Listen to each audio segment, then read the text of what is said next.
El caso de... Quiero referirme a este informe sobre el tema del gasto. Ustedes saben que el gobierno habló mucho de ahorros, de una serie de cosas, y siempre decíamos, bueno, es que ahorro no quiere decir que se haya dejado de gastar en esto, porque probablemente se está gastando en otra cosa. Entonces, Magín Díaz publica un artículo que dice que el gobierno no podrá reducir sus gastos. Y dice lo siguiente: el gasto corriente se llevó un 87.5% del total, y esto es cerca del promedio observado desde el año 2014. Un nivel elevado de gasto corriente se justifica en medio de una pandemia en el cual hubo un desembolso elevado para medicamentos y vacunas. Hay que remontarse al 2013 para encontrar un gasto corriente inferior al 80% del total. Esto implica una gran rigidez en la ejecución presupuestaria, es decir, por una serie de realidades que ha tenido este gobierno, el gasto corriente no lo ha podido reducir. Estamos hablando de un 87.5%. Para encontrar un nivel de gasto corriente inferior, tenemos que irnos al 2013, tal y como apunta Magín. Y el gasto de nómina.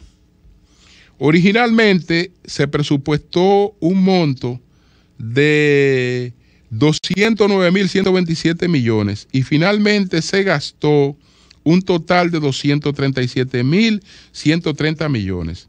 Esta es una práctica vieja en la elaboración del presupuesto.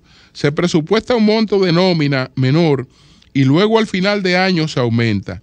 El monto de gasto en nómina del gobierno central, 24.1% del total, fue inferior al observado en 2019, 27.5%. Y detalla, por ejemplo, en el caso de la publicidad, el gasto ha sido menor. La publicidad, esta es una partida a la cual se le presta mucha atención. En el año 2019, el gasto del gobierno central en publicidad fue de unos 5.722 millones, un 0.8% del total, mientras que el año pasado fue de 3.650 millones, un 0.4% del total. Aquí se evidencia un ahorro considerable, aunque es una partida relativamente pequeña de la ejecución total del gobierno.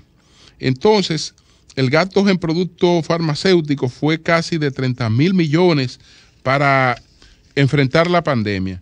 Este monto no es comparable con el de 3 años anteriores y explica en gran parte el aumento relativo de los gastos corrientes. Entonces, él concluye lo siguiente: al cierre del año pasado, el gasto total fue 18.3% del PIB, un monto superior al promedio de gasto al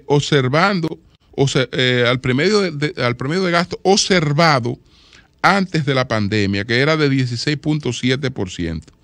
Para este año se prevé un monto de 17.9%, todavía mayor en más de un punto porcentual a la tendencia prepandemia, pero esto fue antes de la guerra.